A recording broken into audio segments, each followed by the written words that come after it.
Cancel culture.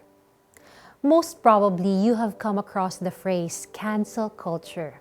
Malimit itong mabasa sa social media about celebrities and influencers, though even ordinary people can be victims of such. So ano nga ba ang cancel culture? Ayon sa Wikipedia, cancel culture or call-out culture is a phrase contemporary to the late 2010 and early 2020s used to refer to a form of ostracism in which someone is thrust out of social or professional circles, whether it be online, on social media, or in person. Masakit ang makancel, lalo na kung hindi mo sinasadyang may ma-offend ka o may masabi kang hindi nararapat. Bilang tao, we are wired to be social beings. Natural na kailangan natin ang may makasama at makausap.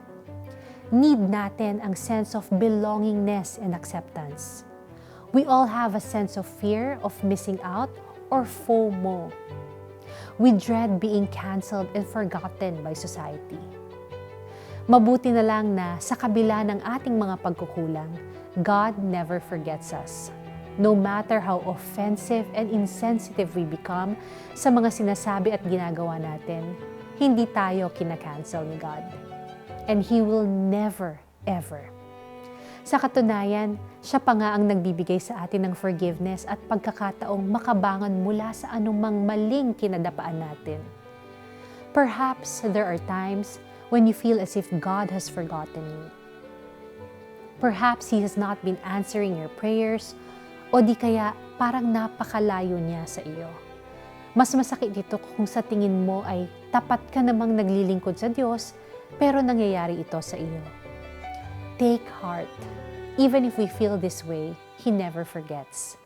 Ang pangakong ito ay tunay ngang nakakalugod at nakapagbibigay ng encouragement sa atin na sa lahat ng pagkakataon, siya ay lagi nating kasama. Tayo ay manalangin. Panginoon, sa dinami-rami ng aking mga kasalanan sa inyo, salamat dahil kailanman hindi niyo ako iniwan at kinalimutan. Bagkus, tinutulungan niyo akong makabangon. Sa pangalan ni Jesus. Amen. Paano natin to maa-apply sa ating buhay? Ilagay mo ang sarili mo sa lugar ng isang taong na-cancel ng society. Try to imagine what that person is feeling and undergoing. Ngayon, think about a person you may have forgotten. Reach out and reconnect with this person and be a source of encouragement starting today. Sinabi ni Yahweh, "Tandaan mo, Israel, ikaw ay aking lingkod. Nilalang kita upang maglingkod sa akin, hindi kita kakalimutan." Isaiah 44 verse 21.